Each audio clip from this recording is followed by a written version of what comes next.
All right, Rick, we're doing some out-of-home questions here, and this is a big one. What can out-of-home do that no other medium can do?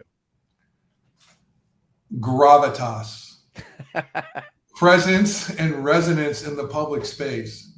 Leave a lasting mark unlike any other media. It's been said that other media these days, especially digital media, is kind of in the way. It's interrupting. Out of home is the reverse of that. It's a way in. It's a way in. Yeah, no, and I like it. And just seeing the increasing sophistication of out of home, there's some truly amazing stuff. And I encourage everybody, you can see here, 15withrick.com. Go ahead and get there, get 15 minutes with Rick. And I've said this before. If you've had a chance to see Rick give a creative presentation on out of home, you will be blown away. And 15 minutes with Rick, you will be blown away because he's going to give you the full skinny on what's happening at PJX Media, but also what's happening in the out-of-home community. Rick, thanks so much for joining us. And of course, thank you to all of you at PJX Media for supporting Indie Agency News. Our pleasure, man.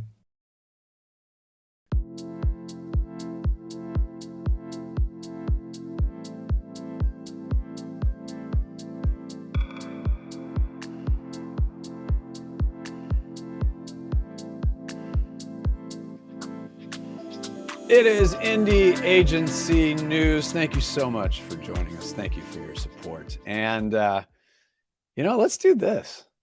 Let's meet an indie agency. We're heading down. Well, I'm in Portland, so we're heading down south to Los Angeles. Reggie Cash, owner and CEO, 3BlackDot. Oh, my goodness. It looks like the sky is very Portland behind you right now. It's been very, very Portland in LA for the entirety of the year. So we're just actually we'll claim this as the new LA now. Yeah. Oh my gosh. Well, come up here in February and then tell me how much you like it. So, I've mentioned the agency's name. I mentioned where you all are located. Now, what I'd like to learn a little bit more is when the agency was founded, and then what your agency is best known for. Yeah, founded in 2013. So we're celebrating 10 years this year. Best known for delivering brands into hearts and minds of Gen Z gamer generation through storytelling, always on programming, primarily in digital video. Shows like Alpha Betas, shows like GWB, Mostly Positive, Launching Point, all great digital franchises that we've delivered brands into a very sort of tough to find, tough to talk to audience, which is Gen Z and right. And kids who love to game. I mean, that word tough. Yeah. What I got 2 kids. They don't want to hear anything. You know exactly where they want to spend their time and attention. Like gaming is already won for that generation. Like it's right. not a debate. It's not is it going to be TV or whatever. Gaming is won. You're not going to win that argument. So no, start to figure out like how right.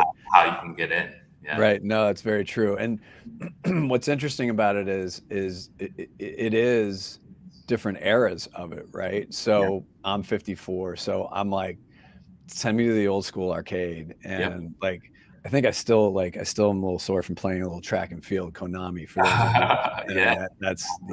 that's my game, and Galaga. Those are my 2. But seeing that seeing that evolution, I think sometimes when people look at gaming, they look at it and they get, scared isn't the right word, but it seems overwhelming. So how would you advise a brand that might look at this and be like, oh, I mean, we're too late. It's too this, it's too that. How do you have that conversation? Yeah, we tell brands that, look, you need to have a reason to go into this audience first and foremost. And so we try to build out a very organic storytelling kind of programming philosophy for our brands that says, let's create something that does the job of entertainment, that does the job of discovery, education, and then gives you an opportunity to sort of insert yourself in service of all of that. And let's do it in a way that's very native to where, where this generation is spending their time and attention.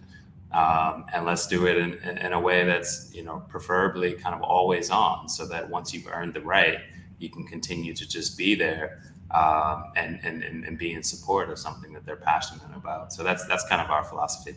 Yeah, and that's a good way to explain it, because I think that there is this drive for immediacy, and that can be extraordinarily dangerous if you don't do it right on the front end. Yeah, and trying to apply sort of tactics that worked in other kind of other eras, where inserting yourself, whether you were invited or whether anyone wanted you there or not, that doesn't work as well.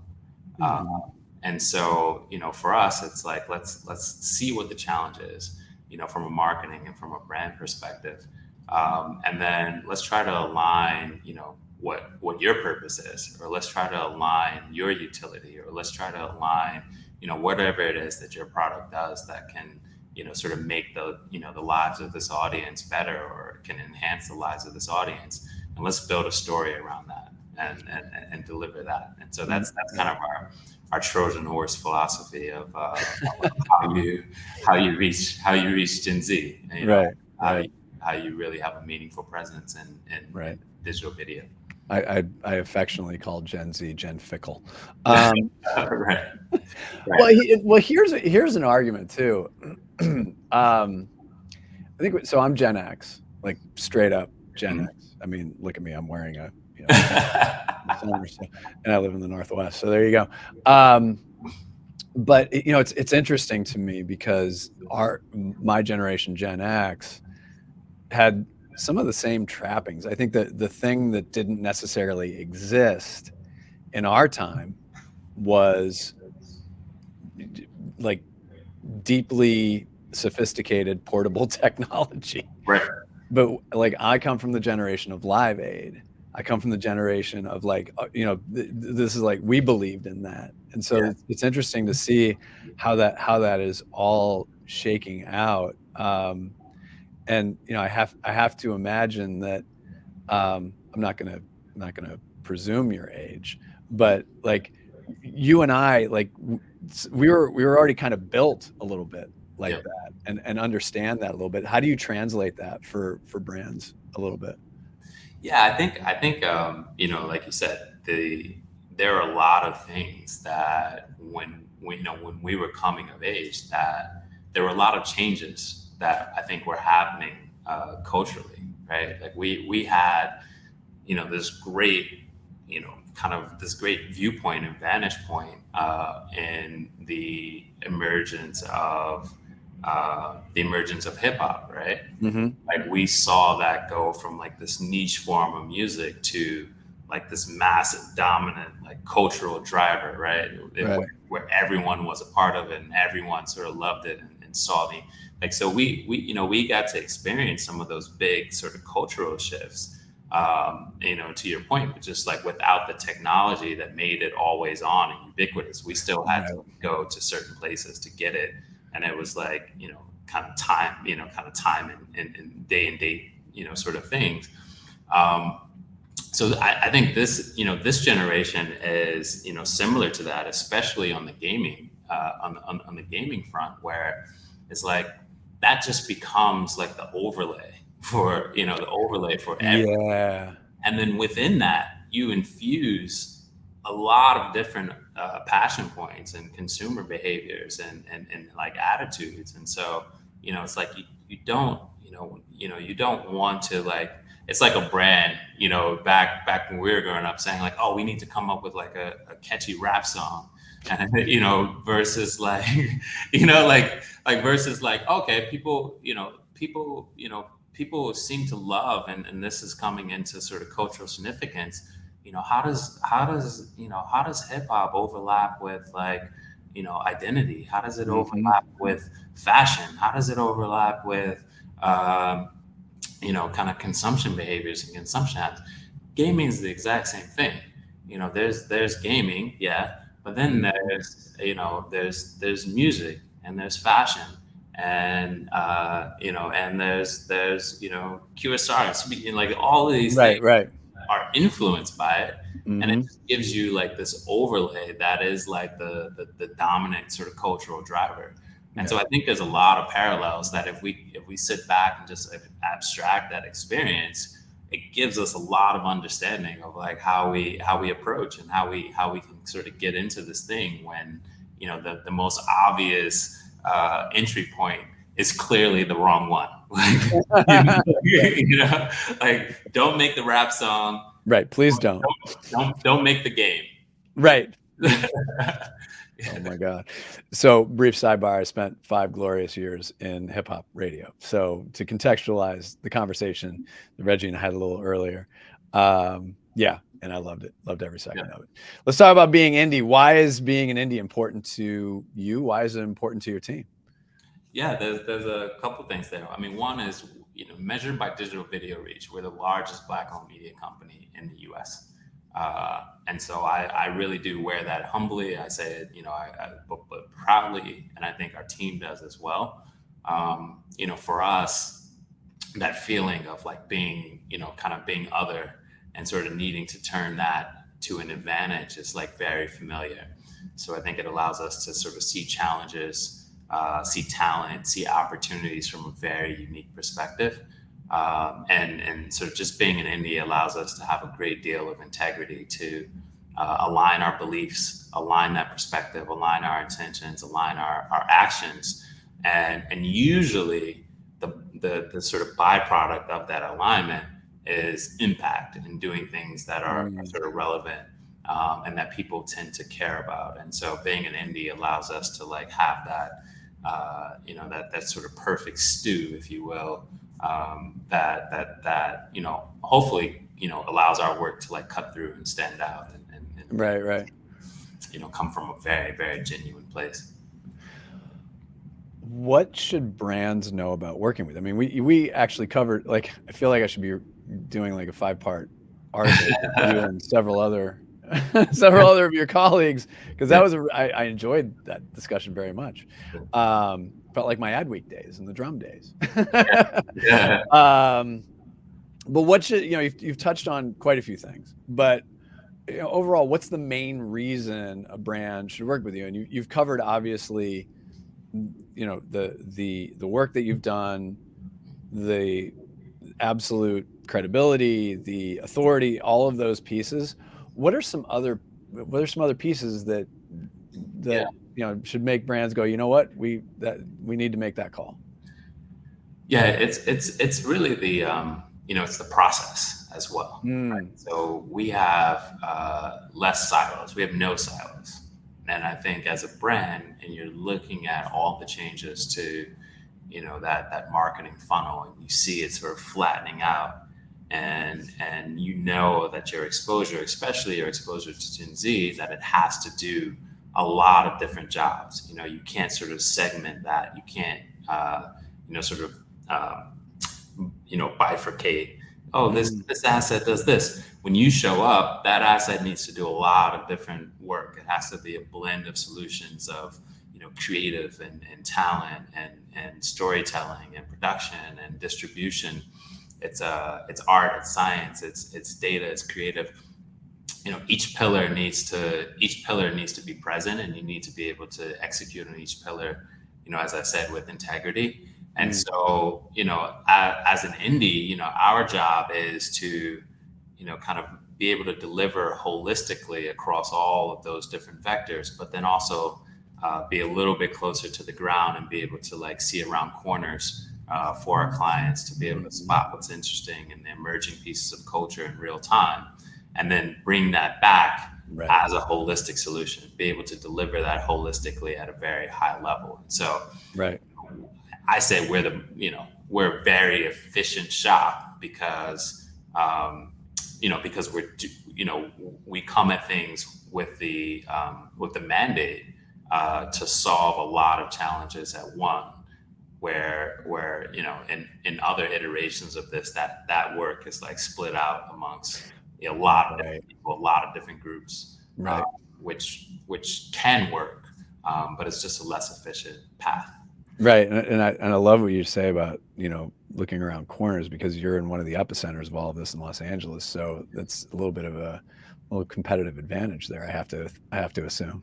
And not only just Los Angeles, it's like Hollywood. And so Right. Right. Hollywood is, you get an interesting mix of a lot, in Hollywood. Like Yeah, no you're doubt. seeing youth culture, you're seeing star culture, you're seeing, you're seeing the richest and the poorest all in a very, very sort of tight proximity. Yeah, that's true. What should talent know about working with you? Why should talent put your agency on their list? Yeah, I think we're the very best place to work for people who enjoy a challenge, who enjoy solving interesting problems, but people who are willing to accept the opportunity and also the accountability of knowing that your talent, your perspective is welcome and encouraged anywhere it adds value. So, like I said, we don't have silos. I want people to bring their passions in. I want people to sort of, if they're in a room, I want them to speak up. I want them to share kind of who they are. And I think with that, there's a great deal of vulnerability in that, but I think also there's a great deal of opportunity and also accountability when that's the mandate. And so if that feels like it's your thing, and you would thrive in an environment like that, find somebody at 3BD and introduce yourself, because we really thrive on it. That's the fuel that makes this thing go. And I will add to this, like, do not be shy about reaching out. Not just here, any agency. Like if you're feeling like, yeah, this is where, do not be afraid to reach out. And this is especially true for young people. Yeah, come and find us. I mean, we have people who were security guards and now they're on air talent. We have people who were doing fulfillment and now they lead a production crew. We have people who came in out of school and they had a pitch deck and a real vision and perspective of what they could contribute to the world, and now they're the account lead on some of the largest brands in the world.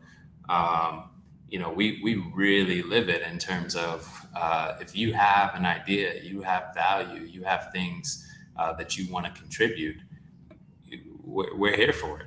we really want it, and we'll promote it and we'll encourage it, and we'll train and get you in a position to be successful. I like it a lot. Last question. This is just a little fun little exercise. And this could be like a current client, current CMO, current marketer that you have that you want to say hi to, or maybe there's a CMO or a marketer that you're like, we kind of want to say hi to you because we want to work with you. So which CMO or marketer do you want to say hello to? I want to say hello to Mr. Frank Cooper, who's the CMO at Visa. Okay. Been a long time fan from afar. Going back to our conversation, he was at Def Jam, Pepsi. I know Frank. Yep. Has really sort of transcended in a lot of different verticals. We need a financial services anchor. I know financial services are important to Gen Z. I want to walk you into this audience, Frank. Give me a shout, and let's find out what we could do for Visa. And might I add that you were in finance early in your career? And I was in finance too, and I worked at Def Jam as well. So Def Jam, finance, and now the media entertainment side. So I love it. I mean, when I see you in Los Angeles, there will be many conversations about a lot of things. So no, this is great. Thank you so much for joining us. Thanks, Best Dad. wishes for continued success. Thanks for joining us on the show today, and we'll see you soon. Thanks for having me, Dad.